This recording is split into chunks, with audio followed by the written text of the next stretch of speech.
Ready? Okay. We will call the meeting to order. We are meeting in regular session, June 8th, 2026. All board members are present. Is there a motion to accept the agenda? So moved. Second. We have a motion and second. All in favor indicate by saying aye. Aye. The agenda is approved and we're now ready for recognitions. I go first, Mr. Rogers. We have one recognition for the high school tonight, and having Ms. Martinez talk a little bit more about it. One of our newest students, Ilwa Musa, earned her seal of biliteracy this year with French and English. It's a big accomplishment. Ms. Martinez started this program for all of our students, and so it's something we've tried to grow over these last few years. So I'll let her talk a little bit more about what Ilwa.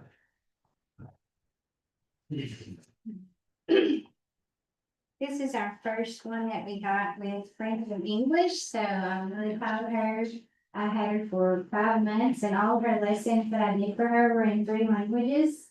So that was an accomplishment in itself to be able to do that. She also got her global seal of functional fluency as well. And both of these will be hopefully on her transcripts when she leaves FIS as well. And she was also awarded honorary membership of Spanish Honor Society. And she's got a lot going for her for only being with me for 5 months. I was very impressed because she really learned to do that fast. We weren't sure how her English was when I first got her because I didn't even have her read access course yet. I don't even know she was tested probably maybe, I don't know, maybe a month later. So, yeah, we had basically 4 months to get this done and she passed with flying colors. So I'm really proud of her. I left a message earlier today, but they may have forgotten me. It was tonight. So hopefully we can get her next week. This is cool. Thank you so much. Wonderful name.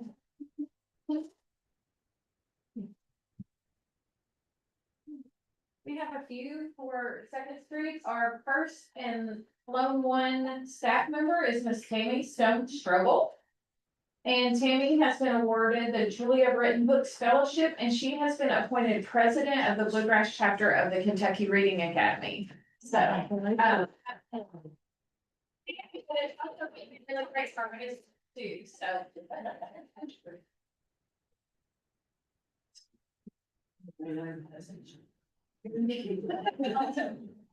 Right, short as I'm.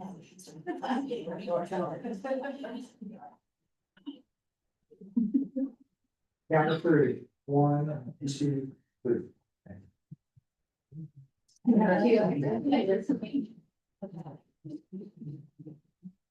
Our next recognition for our elementary state champion 4x100 meter relay. And our first one, we'll go ahead and do, we'll announce Landon, since Landon's actually in Washington. Let's give him a round of applause. Landon has a baseball game, so he's doing something else. Not running track tonight, playing baseball. Renzo Tillman.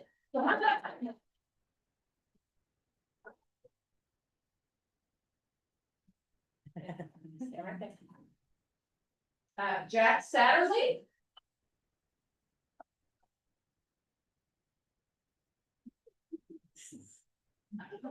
And Kane Janelle.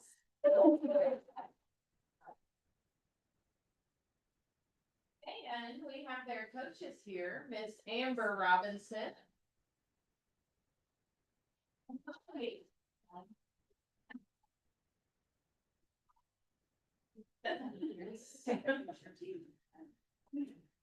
So these boys ran super fast in the 8. Are you all 8 yet? And so are you? Everybody's done. Yeah. Jack turned 8 after. Yeah. Yeah, 8 youth. Yeah. 1, 2, 3. Hey, great job, guys.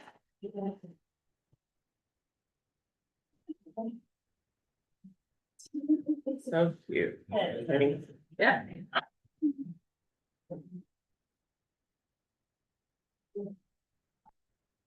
Okay, no one has asked to address us tonight. Oh, I was gonna say you could leave, but you're here for a purpose. So our next agenda item is reports. We do have a leave of absence. On there, so according to approval, is there a motion to approve the personnel report? So moved. Second. We have a motion and a second. All in favor indicate by saying aye. Aye. The personnel report is approved. The next agenda item is the order of the treasurer. We're closing out on page 2, some of the purchases there for Pep and Excel, ice cream treats, food for trips, the COSI Museum. There's also a pretty hefty amount on page 2 for the baseball senior gifts. That was something that they needed to use the district credit card to purchase, so they swept up funds from their activity funds to be able to do so. Those are personalized Louisville Slugger bats that they get from each of their seniors on senior night. Let's see. We're in the hiring season pretty heavily now, so you see a purchase there for Vista Print. We bought a new banner for job fairs, recruitment materials, things like that. We paid our KHS Kentucky High School Athletic Association dues on page 2 for $1,000. On page 3, we had several book orders that are from the literacy grant, a couple of pairs of shoes that needed to be replaced with a new size from the Kimmy grant, the shoes that we bought for maintenance, custodial, and bus driver. On page 4, you see some football equipment and jerseys. That comes from their uniform allotment for this school year. You also see where we paid for, Mr. Elmore, do you remember how many sophomores took the SAT off the top? 20. Around 20 or 21 10th grade students opted into taking the SAT when the juniors took it, so he took care of that. Also on page 4, you see, and it's in my notes, number 4 under page 4, annual defender for endpoint. If you remember back when the ESSER funds were discontinued for the Kentucky Department of Education, at that time, KDE was paying for our virus scan for all of our devices. They no longer cover that, so that is our cost for virus coverage for the year. I hope you've seen our billboard on US 127. It'll stay up until mid-June, and then we'll have another one on Versailles Road through July. On page 5, we purchased some safety seats for some of our special education students that need harness seats and boot seats, special transportation bus. Trying not to read directly from my notes, but on page 6, $24,000 for the annual fee for our 3 Mandarin teachers across both schools. So $8,000 per teacher, which is a steal for a full-time teacher. We're still working on securing those for the 26-27 school year. And then on page 7, there are some purchase orders on that page, beginning the final phase of the HVAC repair at Frankfort High, and we are starting the first phase of the HVAC repair at 2nd Street over the summer. Are there any questions, comments?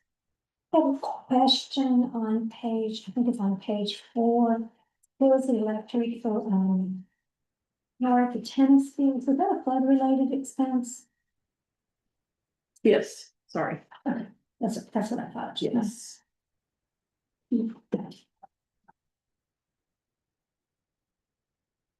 Speaking of the flood, we still haven't gotten anything from FEMA.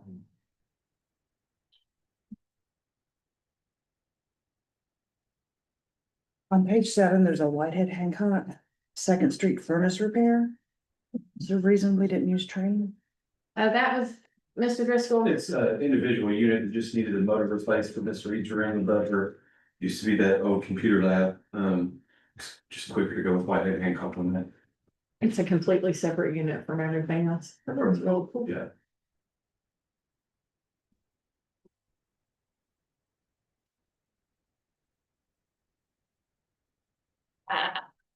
Why was the virus protection in 2 different installments? Mr. Jones, do you know why the virus protection was in 2 different installment payments? Yes, I do. So, the first order we placed was the vendor made a mistake and they gave us the credit. And then they had to rebill us for the correct amount. So I think that's why I showed it was two payments. But we were credited the, from there and on there.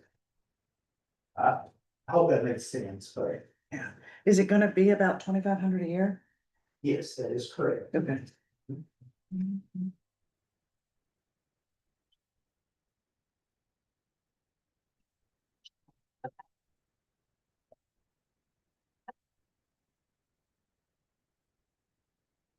On page two, it's not too far down, but it's mills for, it's like cut off.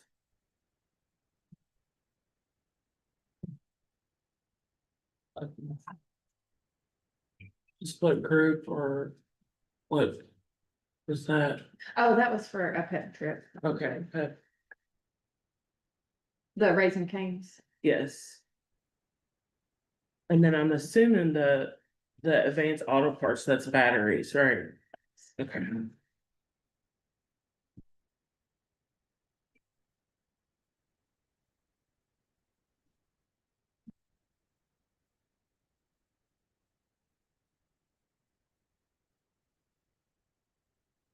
Um, on page 3, I was.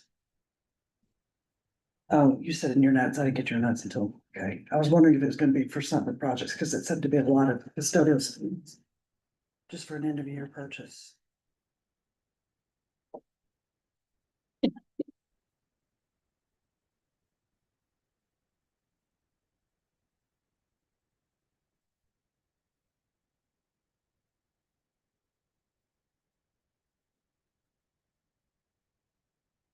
There's a phone service payment to AT&T, and then there's a FirstNet cell phone payment, and then there's a T-Mobile cell phone payment. I didn't know, I thought we were phasing out. So we phased out FirstNet. We moved to T-Mobile because we were saving monthly costs there. So FirstNet, there should have been a residual amount there, so that's gone away, it should have. Okay. On next month's statement, it should be gone. Okay. And then the AT&T is for our physical phone service. Yeah, that's the monthly payment. Yeah. That doesn't change each month.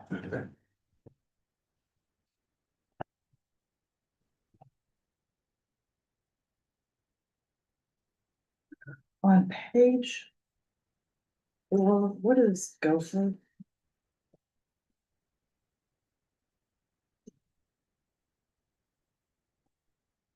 Does annual renewal for Gopher?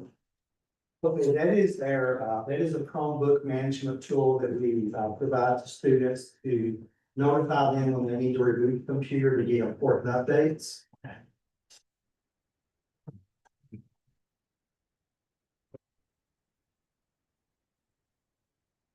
And if they don't update it, If they do not update, then their system is not optimal for whether it's online testing or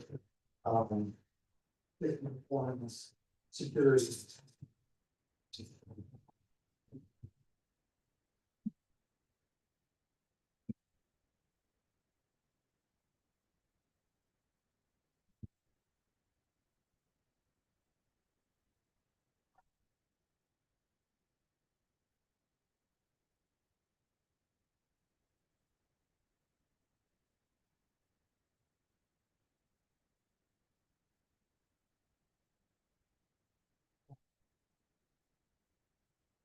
Okay, is there a motion to approve the orders of the treasurer? So moved. Second. We have a motion and second, all in favor indicate by saying aye. Aye. Orders are approved. The next item is the consent agenda. Is there a motion to approve the consent agenda? Second. We have a motion and second, all in favor indicate by saying aye. Motion carries, the consent agenda is approved, and now we are going to take a look at the spring already.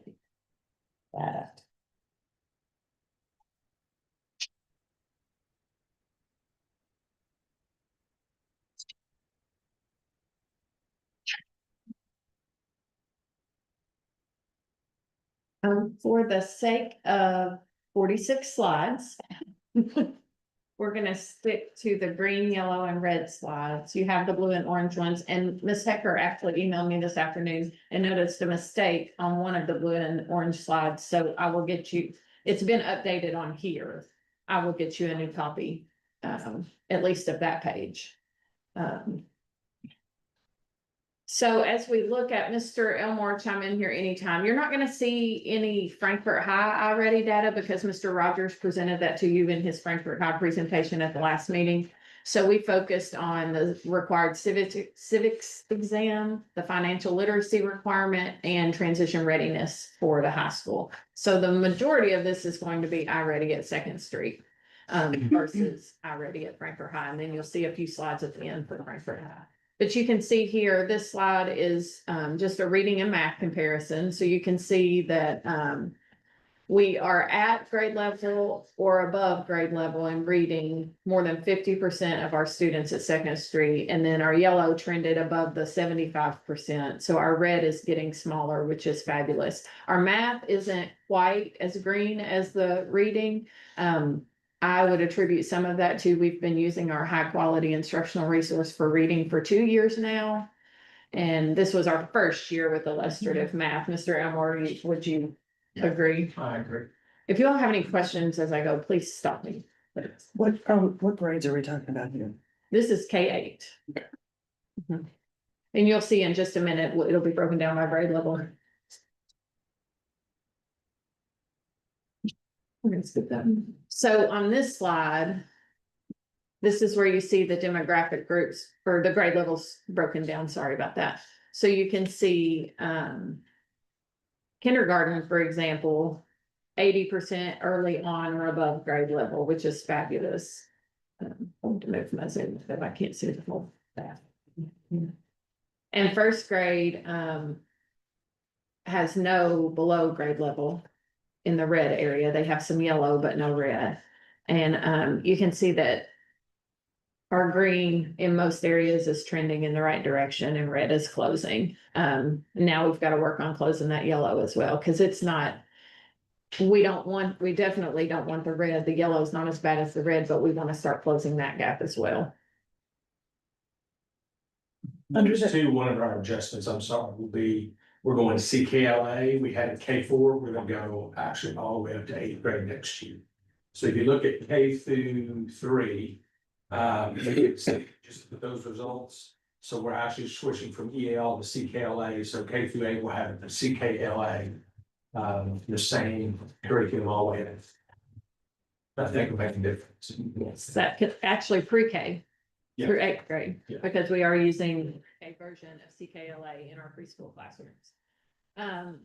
Another added attractive piece to that for me anyways, is getting those 4th through 8th graders off their Chromebooks a little bit more. While we love technology and we love what those devices provide for our students, it's a lot for those students to be on the Chromebook as much as they are with Gradient. So CKLA implementing that will take them off of the Chromebooks for the most part for literacy, which is a positive in my opinion. And that last one, 8, Mhm. what is the little white thing in the red? It's 2%. What does that mean? The little red, the light red. Okay. Oh, That's 2%. Yeah. Okay. Some of them are hard to read because they're so tiny and they overlap, so please ask. This next one is actually the demographic groups. So if you look at this one of the things, this one, and this is reading, and you'll see a math later, that one of the questions that Ms. Hecker and I went back and forth about a little bit today was, if you look at our gifted and talented population, how much green there is there compared to the other demographics. Now it's a smaller group. There aren't as many students in that group. GT starts in 4th grade, so you've not got any K through 3 students in that group. So you've only got 4th through 8th grade students in that group. But the question being, what are we doing there that we can transfer to other demographic groups? What lessons are we including with those students that we're not including with other students? And one thing I will say as we move into next year with master scheduling, one thing that, we won't be doing is homogeneously grouping those students in their literacy and math classes where they're grouped by ability level. They gave it a go this year and we're not gonna do that next year. So, just making sure that we have all students with like peers and all different types of learners instead of only learners that can. So they will be segregated Correct. from the general. Now, we do have to follow some federal special ed guidelines. If a student has co-teach literacy or co-teach math on their IEP, they have to be in a co-teach classroom. But versus taking the lower students who aren't identified and putting them in that class and then having a middle class and a high class, the rest will just be heterogeneously grouped. So with that, what's the plan? Like, how are you all thinking about with those groups integrated like that, the teaching, like, have you already talked through that, what that looks like when you have varying groups? I mean, there will be some differentiation that has to occur, but what often occurs, just being totally transparent and honest, what often occurs when you group them like they were grouped is that lower group or even that middle group has a lower expectation than the high group. And they all are general education students first, so they all deserve access to grade level standards. Versus I can't do that with this group, they're my low group.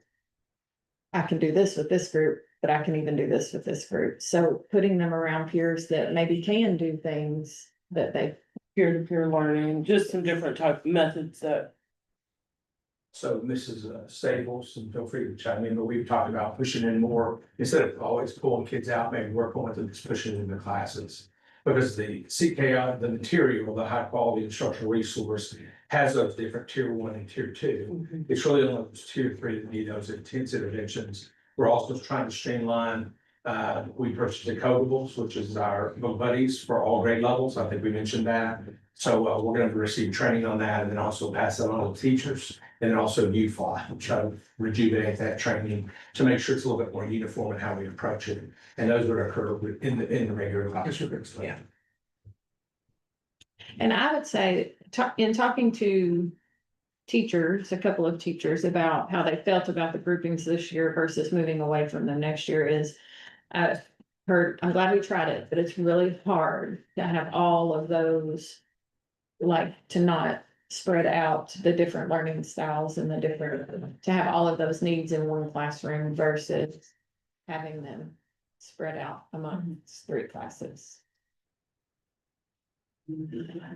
So moving on to math, this is the grade level sheet for math, and math doesn't, on the overall, doesn't have as much green as reading, but it has more yellow and less red. Like if you look at first grade and second grade, only 9% of our students in first grade in the spring were performing 2 or more grade levels behind, and only 6% in second grade. Now the yellow is bigger, so hopefully with illustrative math, we're using illustrative math K-12 actually, not just K-8. It's consistent from top to bottom. So hopefully getting that going across the, we'll start to see those positive trends here as well. And then this one is the demographic one, and you see the same thing with your gifted and talented population here, but you still see lower red here, bigger yellow than you saw in reading. So getting that green to stretch in math beyond the 50% line like it does in reading is a goal here. How many students are in that demographic for GT? We had a number on. I'd have to look. Do you know how many? 4-8, just 4-8. Because this doesn't include high school, huh? Oh, just 4-8. it's less than 50. And it will show when we get updated demographic information. Yeah. Yeah. I couldn't remember what that range was. And another smaller population is your ELL population, so we only have 25-ish EL students district-wide, and this is just K-8. So like that number is really small. They're typically, like when you look at state assessment data, they're typically not even reported by grade level because we don't have enough students to count, because your subgroups have to be 10 or more to get data back. We usually give you that data and pull that ourselves, but the state doesn't report it for us.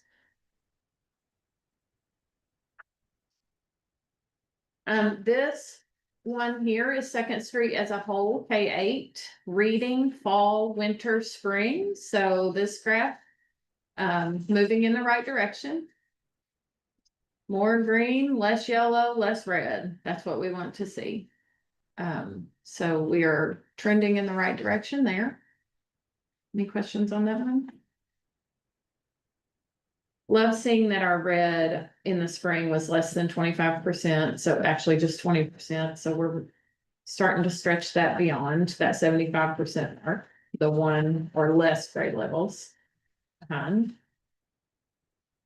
then math the same, but again, more yellow than green. The rest, the red is getting smaller. We're only at 20% again at the end of the year, school-wide, but more yellow here.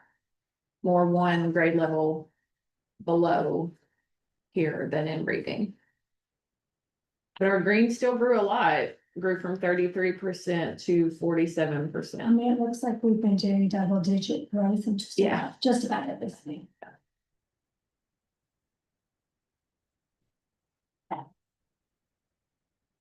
This one is kindergarten only. So you can see how much that changed. This is the one on the left is reading, the one on the right is math. Ms. Robinson, does that make you proud? Lots of kindergarten growth there and lots of dark green growth, which is at mid grade level or above, which is, and some of those are above. We're not just talking above mid. Some of those are performing on a second grade level, or you may even have some that are performing higher than that. But this is anybody that's at mid kindergarten or above. And you can see the literacy, the reading one. You're looking at 80% on grade level or above at the end of the year. And no red, so. This is first grade. So you can see it's moving in the right direction as well. Double-digit growth. I like hearing that. You can see there was no 2 or grade levels behind in first grade reading. It was all yellow or green. Math is a little different, but not a whole lot different. Second grade. Some big growth there too. From, let's see, in literacy, 58% to 72, I think. And then math was a big jump too. 40 to 60% on or above grade level from winter to spring.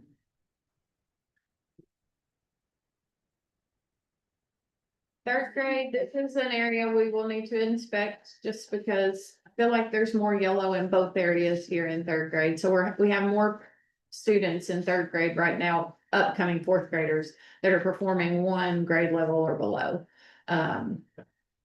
The green isn't as heavy here in third grade, so those rising fourth graders are an area that we're gonna need to inspect. Although it is moving in the right direction, it's just not making the gain. It didn't make the gains at the grade levels you K through 2 you've previously seen. So I think we've heard that before, that we're gonna look into this. After and I think it's been asked, during already presentation. So at this point, I'm assuming it has been looked into. Is there anything you can, I know Ms. Sams had indicated a couple of times that it was going to be looked into, so. This grade level wasn't one that showed up to me previously. The one that showed up to me big time previously was current 7th graders. But We do have a high number in this grade, Mr. Elmore, correct me if I'm wrong, we did have a high number of students on reading intervention plans, so they were getting the. So they, yeah, so they were getting the book buddies, and they will continue to do so. Those reading intervention plans are required K through 4 if they're not reading, if they're not meeting proficiency on KSA or on grade level on either. So the literacy grant is helping with that. The board also did change we do have a full-time interventionist now that will be focusing on those students with reading intervention plans. I mean, there was a huge jump in the third grade math. Yeah, that was Yeah. from 6% to 25%. It was pretty substantial. I was thinking it was third grade, but it was, that we've seen red flags before. And just wasn't aware of any adjustments that had been made or supports that had been put in place. Mainly in literacy, more so in literacy than in math, because the interventionist has focused more when he has pulled small groups as a coach, focused more on literacy than on math. And the book buddies being in place as well have helped too. There was a jump, it's just not as big as we want it to be. But those students that still qualify for those reading intervention plans will get that targeted support from the interventionist, and all students, not just the reading intervention plan students, will get the book buddy support. And that position will be a full-time interventionist next year without the coaching element to it. Thank you. Fourth grade. We've got some big growth here too. Moving early on grade level to above grade level, moving that from below 50% to above 50% is a good jump to make. And then the next goal will be that 75% mark. Of course, they'll be taking this assessment again as fifth graders, so it'll be a different assessment. You'll see different scores in the fall, but it's nice to be able to track them from fall, winter to spring. And we had talked before about being able to track the same cohort. Is there a mechanism for doing that? Because I don't think we've seen anything. It's in process. We're working on a data dashboard. We already had last year's same report, and so we're looking to kind of integrate it. We just didn't have time to do that. Trying to take like this group of fifth graders from K through 5 Yeah. and what their scores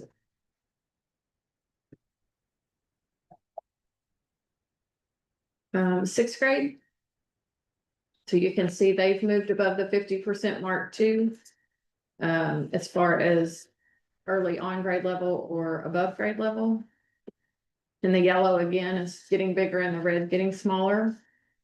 So direction we want to go, we still would like that yellow to get smaller, but their yellow, especially in reading, isn't, we still need their red to get a little smaller in reading.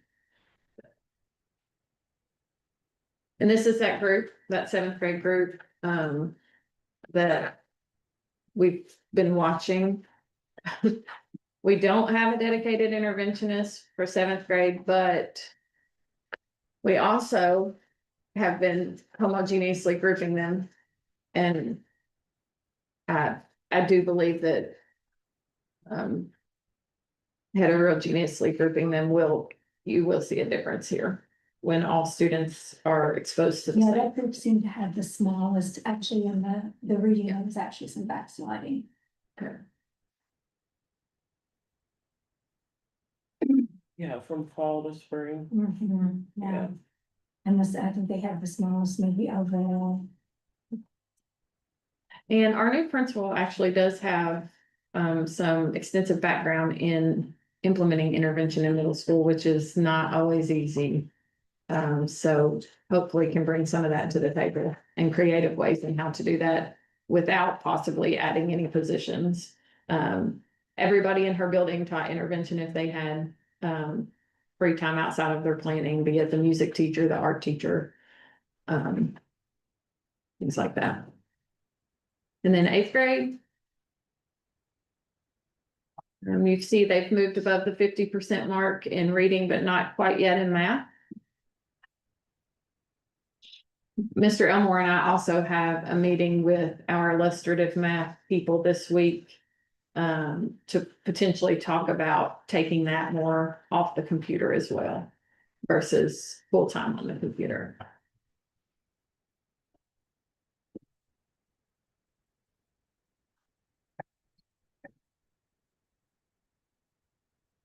And then we did demographic groups from fall to spring for you, so you can see where all male students at Second Street grew from fall to spring on reading and in math. You can see the red dropped below 25% in both cases, which is phenomenal. And same with our female students. And this is K-8. This isn't just any grade level. This is all female students get it right. And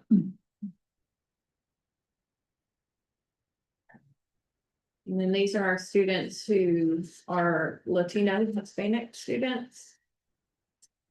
Growing, still have lots of room to grow. Green is getting bigger, red is getting smaller, moving in the right direction. That yellow is still staying where it is. It actually got a little bigger in reading, but for the red to get smaller, the yellow sometimes has to grow before the green does. These are our Black students, our African American students. Growth there as well. I love the change in the yellow and the red for the math. Still obviously need to move the green more to the right side. But to see 13% less at one grade level or below, and then another decrease in red means that our green will start moving in the right direction too. Needs to move a lot. We've really got to start naming and claiming these students and really focusing on what we're doing to make sure they have access to grade level standards. So the goal is growth, from my perspective. Right. And just when I see stagnation between two, I mean, I just wonder what's going on, that if there's like good growth from fall to winter and then it looks stagnant between winter and spring, or vice versa. Just, I mean, do staff take a hard look at this and do some analysis at grade level to have those conversations about? And they have been through PLCs, to my knowledge, yes, but maybe not as hard of a look as we would like them to. But we're already preparing for all of that for the fall with new principals.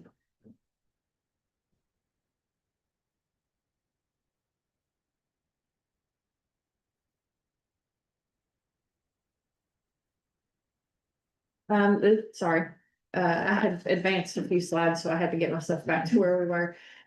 White students, here's the growth there from fall to spring.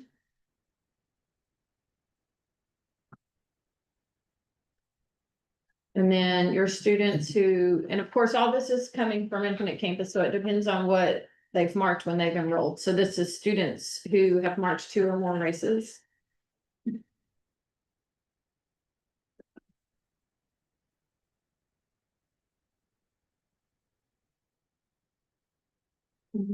These are students who currently have a 504 plan, Ms. Staples. Do you happen to know how many that is at Second Street?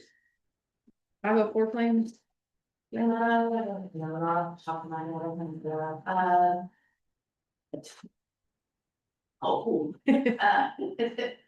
Probably 35, 40.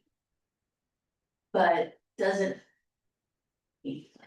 504s have such a varying difference of accommodations that. Accommodation could be something very simple that wouldn't affect. Them too much. And these are our special education students, another area where We would love to see that red continue to move off to the right.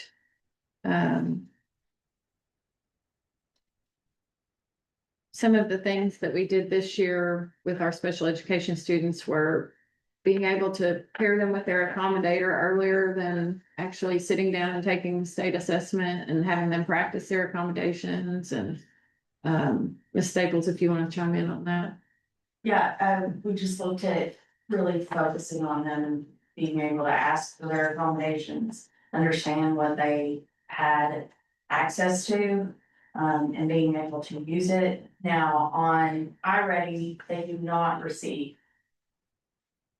reading accommodations on a reading test. So if a student gets a reader, they do not get it on iReady because iReady is a placement, a baseline to see where a student is. So if we give them that accommodation, then we're not seeing exactly where their reading level is. But for math, they can get a text reader if needed. But they don't get a calculator or any of those other accommodations that they get on state testing or curriculum-based tests that they take in the classroom. So iReady is a good way for us to see where students need to grow and areas of weakness, but it's not always a good indicator of how they're actually performing on state assessment and assessments in the classroom.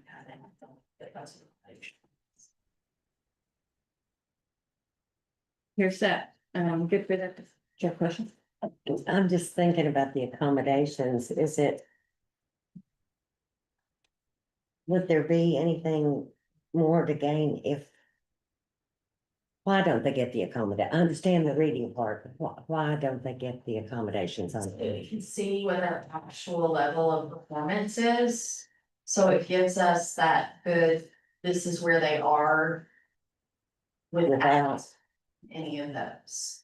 And it's just on iReady that they don't get it. They get it on everything else. It's just on. And there's a lot of back and forth about what is really the best way to do that.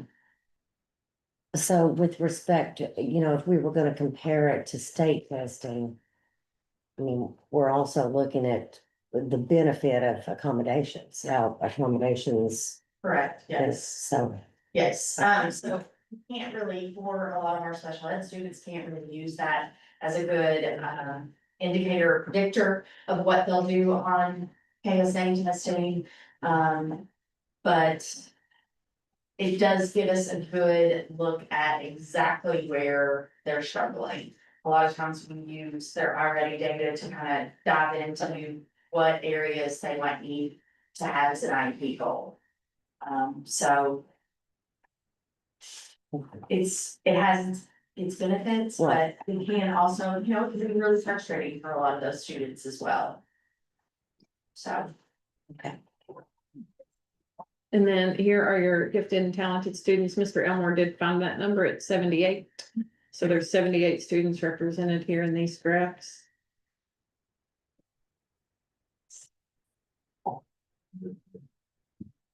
And how many students roughly are there in grades 4 through 8?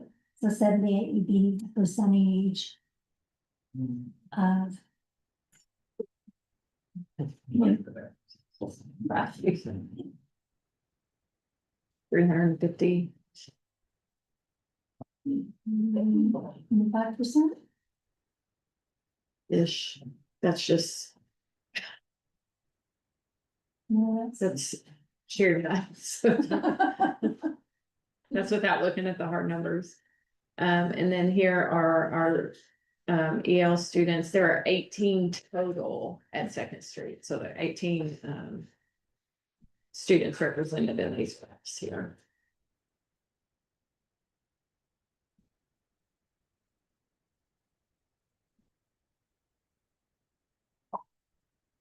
And free and reduced lunch.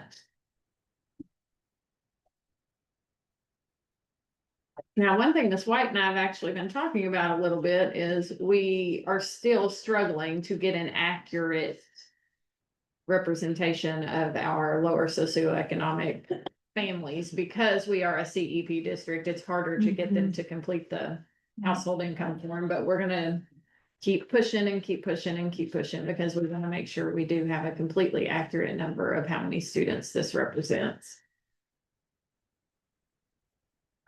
And that has to be updated every year. But there's nothing we can tie that to make it more successful in the completion. Or other ways to get the information. Oh, yeah, well, so most of them are direct certified. So if they qualify for SNAP or EBT or anything like that, that Mhm. automatically gets updated for us. It's the families that don't get those resources, but would qualify on income alone. That we're having trouble getting the information back from. And I guess the reasoning is, well, we already get the free benefits, the free lunch and breakfast. Why do I need to complete the form? You know, but we need it for funding purposes and for accurate representation of numbers as well.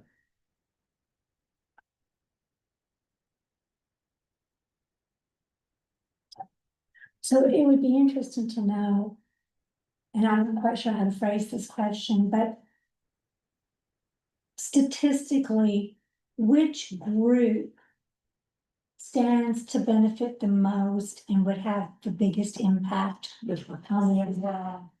This one. This is a duplicated group. You've got a lot of students from all of the other groups that fall into this group. So this one's gonna touch more students than any other group. And a number, from a numbers perspective, how many are in this group, the free and reduced? It's almost 50% at Second Street. Would that be accurate? Almost 50% at Second Street? It's higher at Second Street than it is at Frankfurt High. And a lot of families don't realize because they don't fill out the forms, they actually qualify for a lot of the direct certification benefits, but they're so complicated that we can't even reach out to them to give them extra resources to do that, even though it has something to do like with us. But if they're not doing this, they don't realize they do this. And how could we bridge that gap? Just pushing information, but it's still, a lot of it, I think, is a stigma, and a lot of it's an unease of families wanting to put their information out there. I think that also they have the stigma of feeling shameful of it, so, and we've just been CEP so long, it's just been taken for granted. As a lot of it, it's a very easy online application now that is out there for them to do, but actually, a lot of them did fill it out, but they sent it to the wrong district and it just got deleted. And they didn't wanna Go through it again. go through it again, yeah. It's just educating more of the importance and the impact in a positive way, both for their household and for the school system. And that it really is not anything that has to know about it, just is, and that's what we're working on. And you can tie it, especially at the high school level, to other benefits as well. Like if they do qualify for free and reduced lunch, then all fees are waived for college applications, for ACT, for SAT. IT stuff, Lots of Frisbee things. stuff. That might be a good hook then, you know. Right, that's what I was asking about. What could you tie it to? And if like this filled out, then we would be able to identify, and we could get resources to bring actual people into our district to help with SNAP benefit applications. And all of that, we can't tie it into the site like the registration because direct certification does not get released till August 1st, direct, and all of our registrations have to happen before then. The direct certification has to happen before all of that other stuff, but then I think families are so bombarded with our beginning of the year Yeah. paperwork and everything, and they got 6 kids, and they're just, I just think it's overwhelming. So we had talked about maybe mid-August, maybe trying to push it more then, we have to have it for sure by the end of September. By then, like, we're just doomed and gotta go back from the last year, so we had talked about different, and I've met with Mr. Rogers and like, just especially high school, how to reach out to make families more comfortable, even if it's spelling it out like, here, like this, do this. Yeah, our big plan right now is look at that scheduling, look at the wave of, when we know there's demand, them turning things in, and then what we've landed on, I think, is that education side of. Even if you don't think you're gonna qualify in your family, this is how we get free reviews, this is why we're a CP district. We need everybody to do it if we want that to continue, we want people to have those resources, and then outlining, maybe said all those other things that it can mean for your family and. You are filling this out for other people, you're filling this out for the district, you're filling this out for the community, we think that will hopefully help. People not feel like we're asking you specifically to fill it out because we think you qualify for these, which again can lead to that stigma, so. We're gonna try, this is the first time we're really gonna focus on that, and again, we think after we start in mid-August is gonna be a better time to get with this, since she said when we have registration with all the things that go on at the beginning of the year. When we're starting a year, that tends to be a hard time to get a drop off right after registration with. The fatigue of wanting to do that, and so we're hoping that mid-August is gonna be a good push, trying to put together what that looks like for us, and. Again, not focusing directly on the, hey, we're trying to find people that qualify for income-based services, and focus more on. This is what we need for the district, this is what we need for the school, this is the benefit for our community. Hoping that will mean more people will do it because. They don't see it as necessarily tied to them or singling them out, they see it as something that's gonna be better for all of us, so. We'll see, we hope that's gonna be a good time to do it the first time trying that way. And I think a lot of families also don't understand, we are full CEV, but food service does not get 100% reimbursement. We only get reimbursement of what direct brand forms actually don't even help.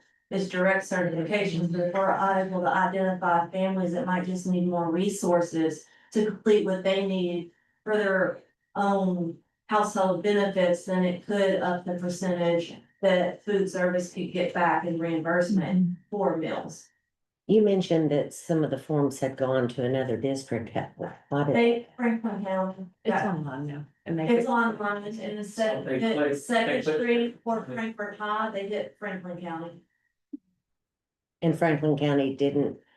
They No, deleted them. They said that there was no way to share the information. They just.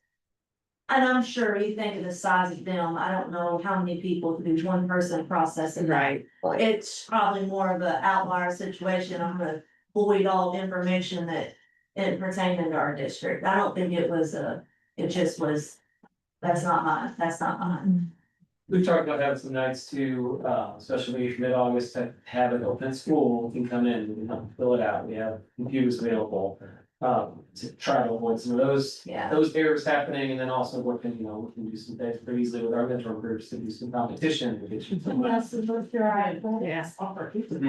Yeah. Yeah. Teams, so Yeah. that's kind of what we're gonna plan again for the first time this year to figure out how do we get as many people kind of touching this and supporting this and pushing it out. If I we mean, can, and that's and hopefully- camaraderie and healthy competition too, like if you, at Second Street, if you wanted to. The class that gets 100% completion first gets an ice cream party, anything like that that would help up the numbers of completion.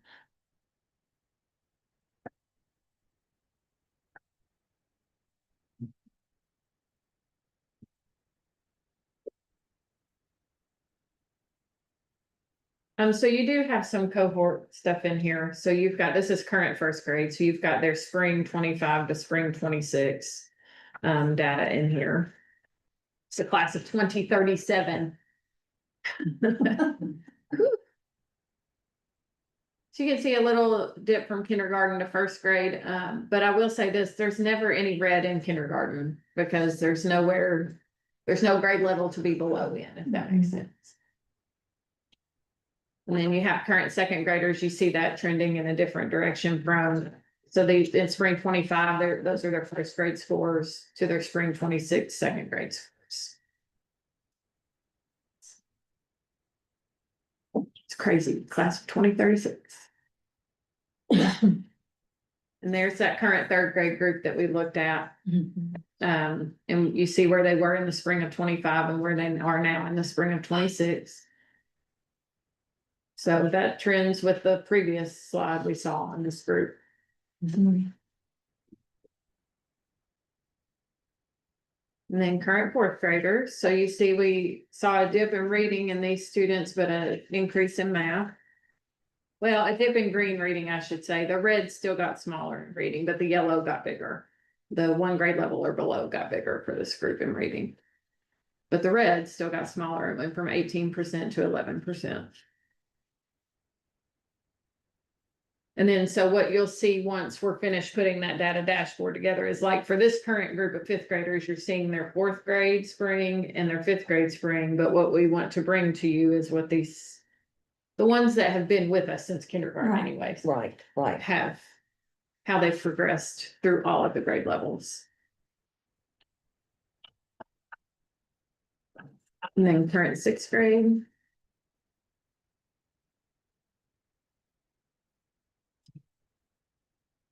And here's that seventh grade group. See the red got bigger in both areas for the seventh grade group, so. The reading and math. We are also transitioning to completely new teachers in both of those areas in seventh and eighth grade. And then current eighth grade. Our new freshmen. Mr. Rogers, these are your new freshmen, class of 2030.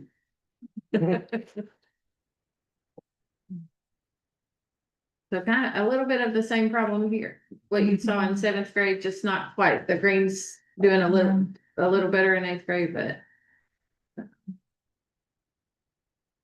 And then you do have some high school data here. So every senior is required to take a civics test before they graduate. So you can see that our class that just graduated, 95% of them completed and passed that civics tools requirement. And you can see where each other class is at this point. We try to give that as early as possible so that we're not tracking it down their senior year. Mr. Rogers, speak up at any time if you feel like. Yeah, I mean, as you said, the newer ones, we're starting freshman year and then having them make sure we fill that down. That's why we already are at 75% of our freshmen are done. So this one was one that just started. So last year we're kind of catching up, and now it's going to be something that most of them will have done by freshman year, the vast majority by sophomore, and all be done by senior. We always get a few kids that come to us sophomore year or junior year or senior year that will be making sure if they hadn't had at their homes. And another newer requirement for high school students is their financial literacy requirement. So you can see with this graduating class, we had 91%. That's a class that they take later, most of them. Generally senior. Yeah, most of them take it their senior year, so. You'll see a 0% until they take it junior or senior year, most likely. And then this one's super exciting, transition readiness. So this includes dual credit classes, any career and technical education pathways, whether they met benchmark on ACT or SAT or Coyote.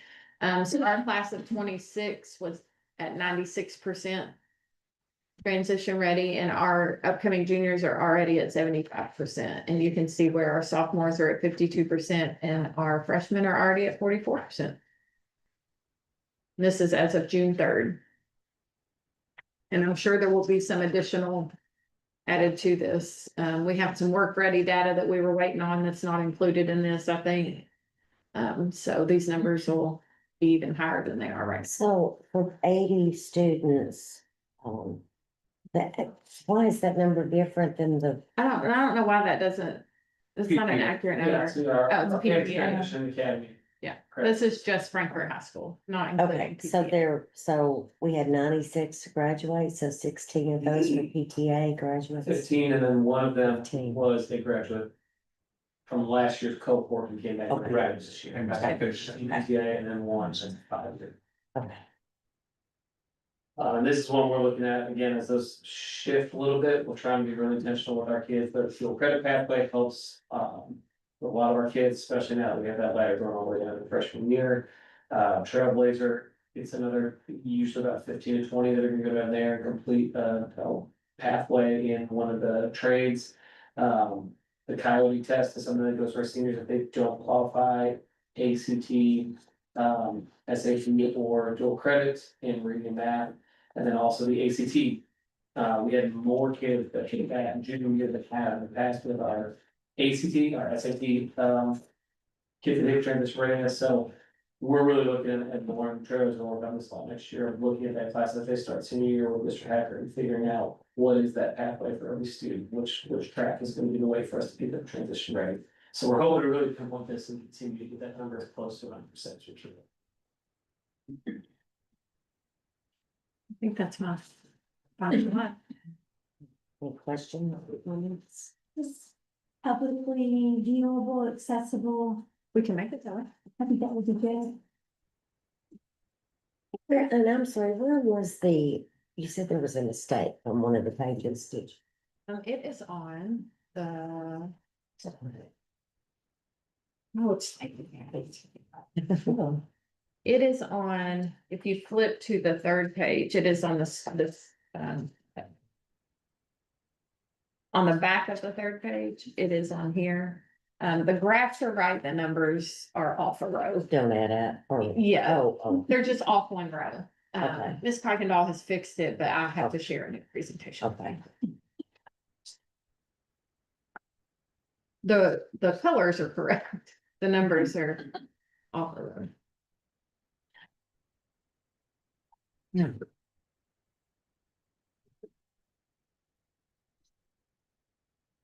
Okay, thank you. Our next agenda item under new business is the salary schedule. It is my recommendation that I know the packet included stipends also. Stipends are usually something we discuss separately. So it's my recommendation that we move. I know I had several questions and I just wanted some clarification. So it's my recommendation that we move stipends to a future meeting. And just approve the central salary schedule. Tonight, if that works for everybody. Okay.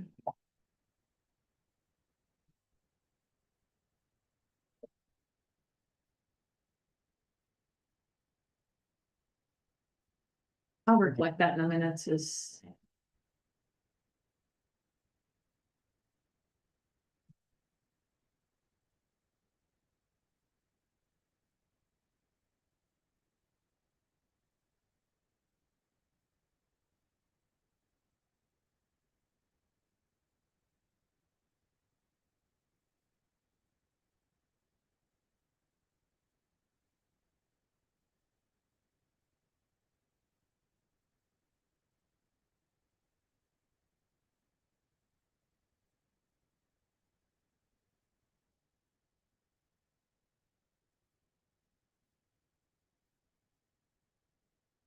The only thing that changed in the simple salary schedule minus the stipends is the 2% raise.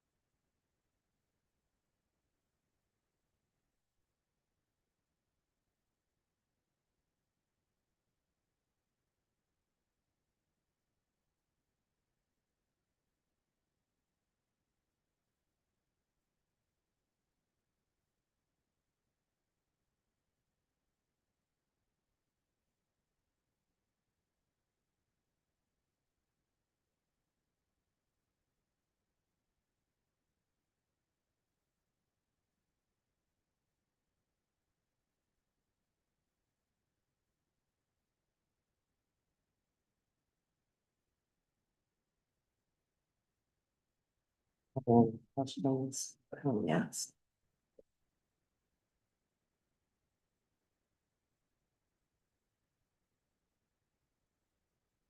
There are no questions. Is there a motion to approve the salary schedule for 26, 27 is presented this evening? Second. We have a motion and a second. All in favor indicate by saying aye. No. The motion carries. The salary schedule is approved. Our next order of business is to move into a closed session. I expect that this will be a very short closed session, and then we will return to open session for the presentation of the final evaluation of the superintendent for this year. So I will entertain a motion to move into closed session pursuant to KRS 156-557 for discussion regarding the superintendent evaluation. Here's the question. Yes. Is she doing her comments after the evaluation? Okay, Normally we do them before a closed session, Yeah. but since we're coming back into open session, we just left that as the last item on the agenda. okay.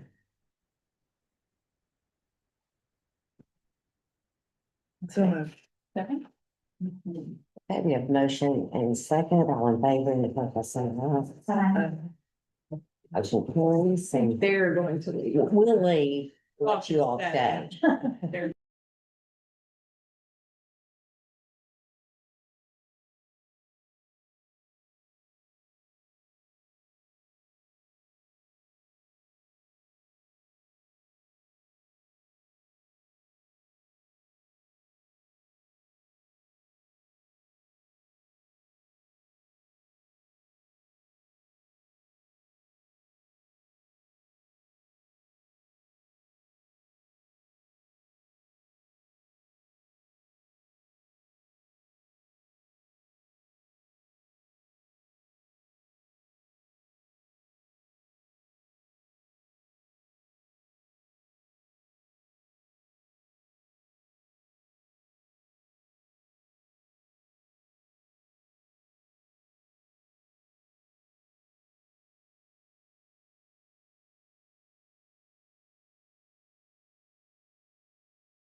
Okay, do we have a motion to return to open session? So move.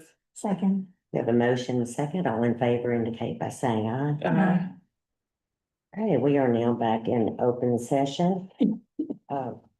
The, just a little note, the district participated in a pilot this year of a, I guess, a revised student evaluation form. I think there were about 10 districts, maybe, was that across the state, and, we agreed to participate. I think all of us were pleased with the new instrument, that was used, and I think it was a little, made things a little easier, and more objective, for us. We've also changed the timing of the superintendent evaluation. For the past 4 years, we've been doing that in January. At this point, we're changing it to June 30th.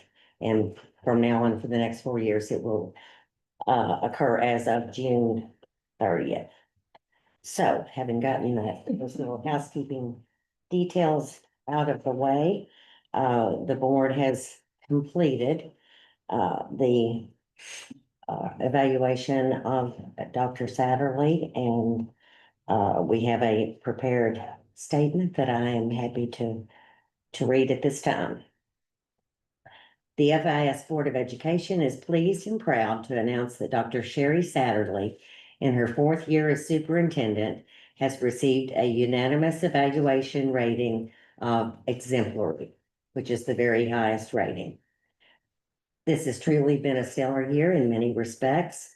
Of note is our healthy financial position that made possible a 2% staff raise and will additionally allow us the opportunity to address some much needed infrastructure improvements. Additionally, our FHS dual credit program has grown, with almost 30% of our graduates obtaining associate degrees at no cost to their families. Dr. Satterley continues to champion our district every day, always with the determination for and focus on what's best for students. We appreciate her energy, passion, transparency, and dedication to Frankfort Independent Schools and look forward to the year ahead. Congratulations.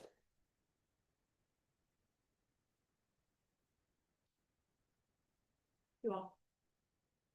Hey, well deserved. Okay, and our next agenda item is superintendent's comments. Yes.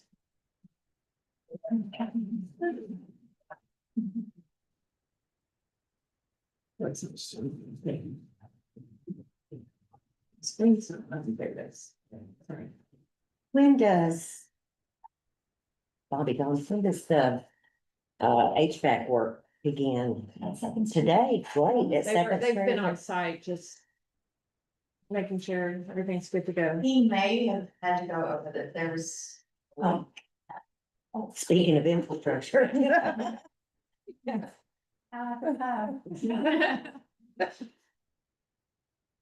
It's short and sweet this week. If you were able to join us for our staff appreciation dinner last week, it was a wonderful gathering of what I consider family. And I included this picture especially just because it's very profound how many years of public education experience these 3 ladies encompass in this picture. So from left to right, you've got Cindy Bramble with 26.5 years of experience, Kim Profit with 26 years of experience, and Julie Gosney with 30 years of experience, retiring and going to be living a very relaxing life in retirement with a total, I think that adds up to 82.5 years of experience in public education. So they deserve all the snaps. Wonderful, wonderful night to celebrate them. Of course, we had Frankfort High School graduation Friday night. Our 96 seniors earned approximately 1,600 college credits this year, all at no cost to the student or the family, as well as earning over 3.5 million in scholarships for post-secondary institutions. I don't know about you all, but they scared me to death when those confetti cannons went off. Was not expecting that. And I think Mr. Rogers walked away with enough golf balls to fuel his habit for the rest of his life. A little note on community outreach, our summer feeding program starts Wednesday, right? Tomorrow, Tuesday this year. Sorry, I have Wednesday in my Yeah, they notes. changed, it was Wednesdays last year, we changed it up. Yeah. Yeah, tomorrow from 3:15. Tuesday, tomorrow from 3:15 to 5:15. If you don't have anything to do and you want to come see some smiling faces, come help serve meals and hand out books. We did get the summer boost grant again this year, so we do have lots of books and reading and math workbooks to hand out as well to our families. Wanna know, Rain or shine? Rain or shine, 3:15. We've done both.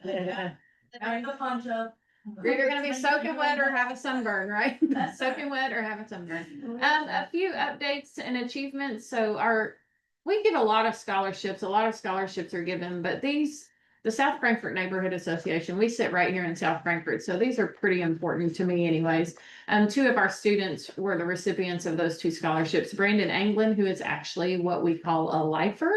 He has been in Frankfort Independent, kindergarten through 12th grade. And Annika Brooks were the recipients of those scholarships from the South Frankfort Neighborhood Association.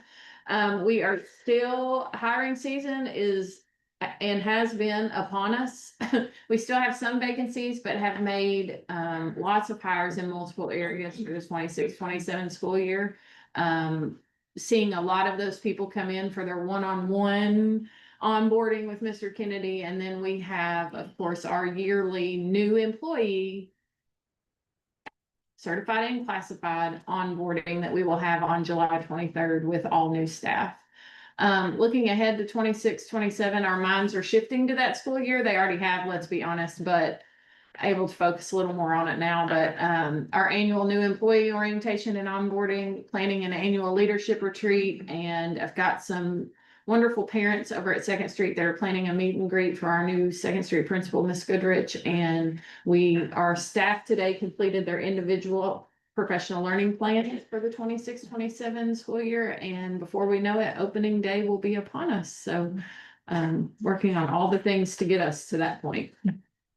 That's it. Oh, we don't have a date yet for the meet and greet. Not yet. Okay. Okay, thank you.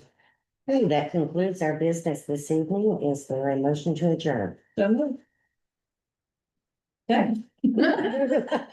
I do both, Mark. I'm waiting. Okay, we have a motion to second. All in favor indicate by saying aye. We are adjourned. I spaced out.